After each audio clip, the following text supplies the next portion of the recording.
ये वचन क्या है ना, बात करता है हमसे। ये वचन ना दो धारी तलवार है। कल रात मुझे एक दर्शन आया। वो दर्शन में मैं पूछ रहा था, मैं ज़्यादा स्वर्गीय चीज़ें पूछता हूँ, स्वर्ग में क्या हो रहा है। तो वहाँ मैंने पूछा, प्रभु तेरा वचन बता प्लीज़, बाइबल एक बार देखना है। तो मुझे परमेश्वर ने थोड़ा दूर लेके गया, स्वर्ग में लेके जा रहा है, पूरा सोना महिमा है। तो वहाँ एक जगह पे ना एक बड़ा सा लंबा तलवार है। वो तलवार ना गोल्डन कलर में है, और ऊपर का जो उसका है ना हाथ पकड़ना गोल्डन में है। बहुत सारे हीरे, रंग रंग के हीरे थे उसके ऊपर। तो वो घूम रहा है, गोल घूम रहा है, उसके पास कोई नहीं जा रहा है, चमक रहा है तलवार के, दो धारी तलवार है। तो मैंने पूछा, प्रभु ये क्या है, ये तलवार आप क्यों दिखा रहे हो स्वर्ग में? तो प्रभु ने बोला, यही वचन है, यही बाइबल है यहाँ का। समझ में नहीं आया तो बोला, एक बार सोच फिर से। बहुत देर में मैं देख रहा हूँ। थोड़ी देर के बाद मुझे वो वचन याद आया। इब्रानियों की पत्री अध्याय 4 वचन 12 पढ़ो। क्योंकि परमेश्वर का वचन जीवित और प्रबल और हर एक दो धारी तलवार से भी बहुत चौखा है। आमेन। इंग्लिश में लिखा है, word of God is double swayed sword, मतलब परमेश्वर का वचन दो धारी तलवार है। तो प्रभु ने ये वचन याद दिलाया, दो धारी तलवार है। ये वचन आपके ऊपर काम करेगा। इधर साइड भी है ना, टू साइड है। आपने देखा है तलवार एक साइड शार्प होता है, लेकिन परमेश्वर का वचन दो धारी, उधर भी शार्प है, इधर भी शार्प है। बोलने वालों को भी छूता है, सुनने वालों को भी छूता है। हालेलुया। तो वचन दो धारी तलवार है। तो प्रभु ने बोला ये है स्वर्ग में। तो प्रभु ने कहा, मेरा वचन सिखा, मेरा वचन सिखा।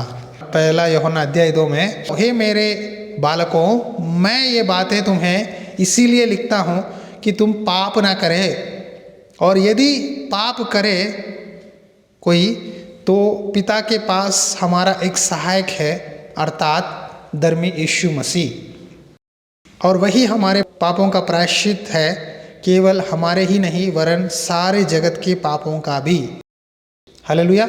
एक औरत थी बाइबल में, यीशु मसीह सुबह जाकर वचन बोल रहे थे, तो उसको फारसी याजकों ने पकड़ के लेके आकर उसको वहाँ प्रभु के पैरों के पास डाला। सुना है कहानी है?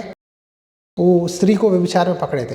वो स्त्री को लाकर बोले, यीशु इसको मार, पत्थर से मार दे, क्योंकि मूसा की व्यवस्था कहती है कि व्यभिचार में पकड़ी गई स्त्री को पत्थरवा करे, तो उसको मार दे।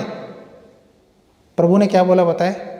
आप में से जिसने एक पाप भी नहीं किया, पहले पत्थर डालो। सब लोग पत्थर नीचे छोड़ दिए। और एक और वचन में लिखा है कि यीशु मसीह नीचे झुककर लिख रहे थे। एक का कहना है कि 10 आज्ञाएं हैं लिख रहे, दूसरा कहना है कि वहाँ खड़े हुए लोगों के पाप पूरे लिख रहे। तो सारे लोग छोड़ के भाग गए, तो स्त्री वैसा ही बैठी थी। यीशु मसीह खड़ के देखने लगे, क्या तुझे कोई सजा नहीं दिया? तो पहले प्रभु ने कहा अम्मा अम्मा अम्मा, मतलब हिंदी में क्या लिखा है, हे स्त्री। वो स्त्री को प्रभु यीशु मसीह ने क्या बोला बताए? आप अपनी माँ को क्या बुलाते हो? अम्मा, मम्मी, डैडी। तो यीशु मसीह का नज़र देखो उस पर कितना प्यार है। वो बात मेरा लाइफ बदलाया। यही बात से मेरी वाइफ से प्रभु ने बात किया, इसी बात से। जब हम चेन्नई में थे, एक रात मैं नाइट ड्यूटी गया था, तो रो रही थी, प्रभु मेरे घर वाले मम्मी डैडी भी छोड़ दिए, मेरा जीवन क्या है, मैं क्या करूं? तो उसी आवाज़ उन्होंने सुना, अम्मा। ठीक है, ये बात हमारा जीवन बदलाया। तो स्त्री का जीवन ये बात से ही बदल गया। क्या तुझे कोई सजा नहीं दिया? मैं भी नहीं दूंगा। आगे से पाप मत करना, तो पाप मत करना, मैं तेरा जीवन बदलाया, जा। वो स्त्री का चरित्र क्या पता है? बाद में उस स्त्री ना यीशु मसीह को बना के देती थी। यीशु मसीह जहाँ भी जाते थे चेले, फाइनेंशियली बना के चेलों को देकर सपोर्ट करती थी। तो परमेश्वर कुछ भी कर सकता है ना। आप यही विश्वास करो, बीती हुई बातें छोड़ दो। देखो परमेश्वर आपके लाइफ में नया काम करना चाहते हैं। हालेलुया।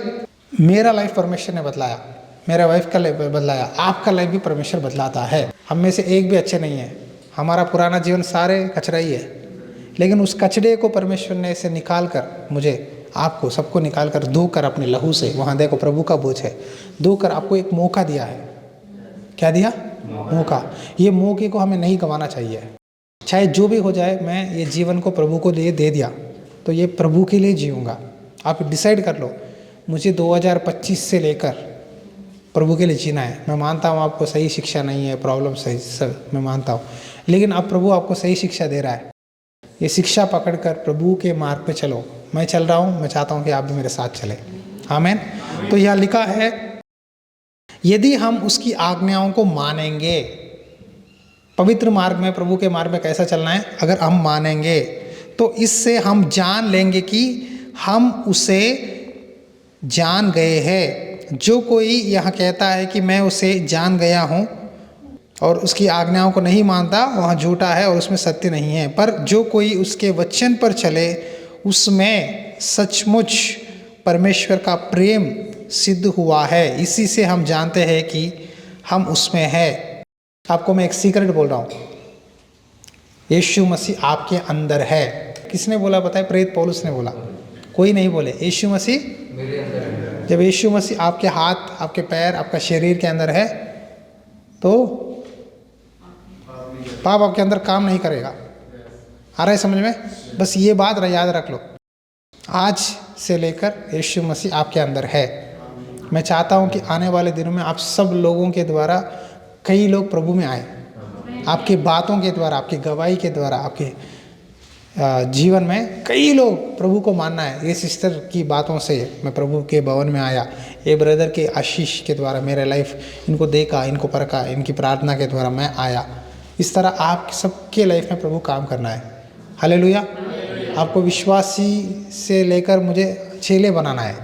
मेरा प्रेरणा ये है। यीशु मसीह ने विश्वासियों को नहीं बनाया, चेलों को बनाया। यीशु मसीह के पास बस 12 लोग ही थे, लेकिन 12 लोगों ने दुनिया को बदल दिया। पतरस को गुस्सा ज़्यादा था, परमेश्वर ने नहीं बदलाया। तोमा को डाउट्स ज़्यादा थे। थॉमस, पता है ना, डाउट्स हर बात के लिए परमेश्वर यीशु मसीह के डाउट करता था, ये कैसा है, वो कैसा है। क्या उसको प्रभु ने नहीं बदलाया? सबको बदलाया, तो यीशु हमें भी बदला सकता है। आप एक ही याद रखो, यीशु मेरा शरीर है, मेरे शरीर के अंदर है। देखो, जब आप प्रभु का बोझ लेते हो, रोटी और दाख रस, उस मतलब आपके अंदर प्रभु है। तो प्रभु अंदर है, तो प्रभु जो करेगा मैं वही करूँगा। आप लिख लो, आज से लेकर 2025 में प्रभु जो करेगा मैं वही करूँगा, क्योंकि प्रभु मेरे अंदर है। ये बात आपको क्लियर हो गया ना, तो पाप आपके अंदर नहीं काम नहीं करेगा। पाप आपको टच भी नहीं कर सकता, शैतान भी टच नहीं कर सकता। हालेलुया। 2025 में पहला समय आपका मेहनत का कमाई, पहली बात, पहला बाइबल रीडिंग हर दिन यीशु मसीह से मैं करूँगा। एक वाचा बांधो, सुबह उठकर पहला समय प्रभु से बात करूँगा। प्रभु से बात किए बिना मैं किसी से बात नहीं करूँगा, ना फ़ोन टच करूँगा। पहला दशमास हर महीना मैं प्रभु को प्रार्थना करके दूंगा। ओके, यीशु मसीह से बात करके ही किसी से बात करूंगा। बाइबल डेली पढ़ूंगा। जो भी हो जाए मैं प्रभु को नहीं छोड़ूंगा। मैं प्रभु के लिए लोगों को छोड़ दूंगा, अपना समय को छोड़ दूंगा, अपने रिश्तेदारी, जो भी प्रभु से मुझे अलग करने की कोशिश करते हैं, कोई भी हो, ठीक है, मैं छोड़ दूंगा। लेकिन प्रभु का वचन पढ़ना, प्रार्थना करना, संगति कलीसिया मैं नहीं छोड़ूंगा। ये आप लिख लो, चाहे जो भी हो जाए, क्योंकि प्रभु को आदर करोगे ना, प्रभु आपको बहुत ऊंचे स्थान पे लेके जाएगा। आप देने वाले बनोगे, लेने वाले नहीं बनोगे। 2025 में आपका फाइनेंस में ब्रेक थ्रू आना है, आत्मिक जीवन में ब्रेक थ्रू आना है। आपके रिश्तेदार दूर दूर दूर सब लोग बदलना है आपकी जीवन को देखकर। आमीन। ये सब कैसा होगा? जब हम पहला समय प्रभु को देंगे। पहली बात, प्रभु से बात करो। सुबह उठकर बाइबल पढ़ो, डेली बाइबल पढ़ो, 3 अध्याय पढ़ो, नया नियम पढ़ो। हालेलुया। रोमी अध्याय 8 वचन 9 से लेकर, परंतु जबकि परमेश्वर का आत्मा तुम में बसता है तो तुम शारीरिक दशा में नहीं, आत्मिक दशा में हो। परमेश्वर का आत्मा अगर हमारे अंदर है तो हम शारीरिक दशा में मर गए, आत्मिक दशा में है। यदि किसी में मसीह का आत्मा नहीं तो वह उसका जन नहीं। आज कई लोग बाहर संसार में मैं मसीह बोलते हैं, लेकिन नाम के पीछे मसीह रखते, लेकिन वो प्रभु के काम नहीं करते, ठीक है, प्रभु की बातें नहीं मानते, राइट, चर्च नहीं जाते, उनका जीवन अलग है, प्रभु के वचन में जो है अलग है। परमेश्वर का आत्मा तुम में बसता है, तुम शारीरिक दशा में नहीं आत्मिक दशा में हो। कभी भी ना फिजिकली मत सोचो ये काम कैसा होगा, ये मेरा आर्थिक समस्या कैसे बाहर आएगा, ये लोग कैसे मानेंगे, पति पत्नी हम दोनों में कैसा रिश्ता बढ़ेगा, मेरे पति कैसे चर्च में आएंगे, मेरे पत्नी कैसे बात मानेगी। ये सारे शारीरिक दशा है, शारीरिक दशा भूल जाओ, आत्मिक दशा में चले जाओ, मोड स्विच करो। पता है ना, स्विच होता है ना फैन में, 1 2 3 4 5 फैन में पंखा स्पीड स्विच करते रहते हो तो मोड बदलता है। उसी तरह शारीरिक मोड छोड़कर आत्मिक स्विच पे आ जाओ। आत्मिक दशा में आकर मसीह की आत्मा मेरे अंदर है, यदि मसीह तुम में है तो देह पाप के कारण मरी हुई है। ये बात याद रखो, मेरा शरीर पाप के लिए मर गया है, मैं मर गई हूँ पाप के लिए, ठीक है, परंतु आत्मा धर्म के कारण जीवित है। अच्छे काम करने के लिए मेरा आत्मा जीवित है, मेरे अंदर पाप काम नहीं कर सकता। कुछ लोग कहते हैं ना मेरे घर में ये काम नहीं करता ये चीज़, हम टीवी नहीं देखते, फिल्म्स नहीं देखते, हम सीरियल्स नहीं देखते, हम प्रभु का गीत ही सुनते हैं, बोलते हैं ना। क्यों बोलते हैं? क्योंकि हमारे घर में ये काम नहीं चलता, क्योंकि हम प्रभु के बच्चे हैं। आपके घर में पंजाबी गीत, फिल्मी न्यूज़, फिल्मी चीज़ें, सीरियल्स नहीं चलना है, बच्चों को भी देखने मत दो। प्रभु का गीत सुनो, वचन सुनो, प्रार्थना करो, बस यही है। आत्मिक गीतों से धन्यवाद करो। तो ये स्त्री जो मैं बोल रहा था ना, उसका जीवन में अंतिम दिन था। अगर उसको प्रभु के पास लेके आए, ठीक है, उसने सोची कि मैं मर गई, मुझे मार देंगे पत्थर से, लेकिन प्रभु ने उसको नया जीवन दिया। 2024 में आपके लाइफ में क्या क्या हुआ प्रभु जानता है, आप जानते हो, राइट। तो हुआ जो हुआ उसे भूल जाओ। प्रभु आपको बहुत प्यार करते हैं। मैं एक ही बात बोलना चाहता हूँ, जीसस लव्स यू। मेरी बेटी, मेरे बेटे, यीशु मसीह आपसे प्यार करते हैं। ये बात दिल में रख लो, ये बात काफ़ी है, आपका जीवन बदला देता है। मुझे ये बात ही पकड़ा, मुझसे पहली बार प्रभु ने कहा आई लव यू संतोष, तो वो बात ने मुझे पकड़ लिया। तो मैं बोला प्रभु मैं क्या करूं, मेरी सेवा कर, मैं आपके लिए कुछ भी करूंगा प्रभु, कुछ भी करने के लिए तैयार हूँ। मैं रात 3 बजे 4 बजे सर्दियों में मीटिंग्स में जाकर ग्राउंड में सो जाता। मच्छर इतने बड़े बड़े मच्छर काटते थे, आप रोड पे ग्राउंड पे वहीं सो जाता था। सही रहा, इतना बोलने नहीं देते वहाँ, इसीलिए आज मैं यहाँ हूँ। अगर उस दिन मैं ऐसा बात किया होता यहाँ नहीं रहता था, ये तो गारंटी है, क्योंकि वचन में लिखा है दीन और नम्र बनना आशीर्वाद है। मैंने बहुत कुछ सहा है। आंध्रा में कितने गांव गए पता है, हमने अपने पैसे टिकट रखे, जब नौकरी करता था पैसे अपने पैसे रख के गाँव जाकर, अलग अलग गाँव जाकर सेवा करते थे, जो भी बोलते थे। मैंने बुक स्टॉल में बुक्स भेजा, मेरी वाइफ गीत गाती थी स्टेज पे चढ़कर, नीचे पास्टर जी के साथ रहकर प्रार्थना करते समय मैं उनको अनुवाद करता था, बहुत सारे बातें बोलता था। नौकरी में छुट्टी लेकर 3-4 दिन वहाँ जाके मीटिंग में काम करते थे हम। आ रहा है समझ में? और नए जगह में होटल लेके या रूम लेके कहीं ना कहीं रहकर जाके काम करके ऐसा है। इसीलिए मैं यहाँ इतने देहात में आप चर्च कैसा बने, मतलब यही है सीक्रेट। परमेश्वर ने वहीं पूरा दबा दिया। हर महीना एक गाँव में 3-3 दिन मीटिंग, 3-3 दिन छुट्टी, Monday Wednesday Tuesday Wednesday, week days में होता था, फिर संडे चर्च, फ्राइडे चर्च। ऐसा करके इतने साल के बाद दिल्ली आया, अमृतसर आया, बॉम्बे गया, उधर गया, आंध्रा में तो हर गांव गया, तो हर महीना 3 दिन छुट्टी लेता था। तो ऐसा दबा के, तो वहाँ के लोग पूछते थे बाबू यहाँ क्या आए, क्यों आए गांव में, ये जंगल में क्यों आए, ये क्या यहाँ क्या, आप क्या करते हो? मैं बोला सॉफ्टवेयर इंजीनियर। ये क्या कर रहे हो, झाड़ू क्यों कर रहे हो, ये क्या कर रहे हो? तब उसको पूछते तू कौन है? Civil engineer. वो कौन है? आर्किटेक्ट। ये कौन है? डॉक्टर। हाँ, हमने कहीं नहीं देखा। तो हमको वैसा नींव दिया गया है। प्रभु में सब लोग एक ही है, प्रोफेशन अलग है, सेवा अलग है। तो ऐसा परमेश्वर ने जब हमको वहाँ की ईमानदारी हमने दिखाया।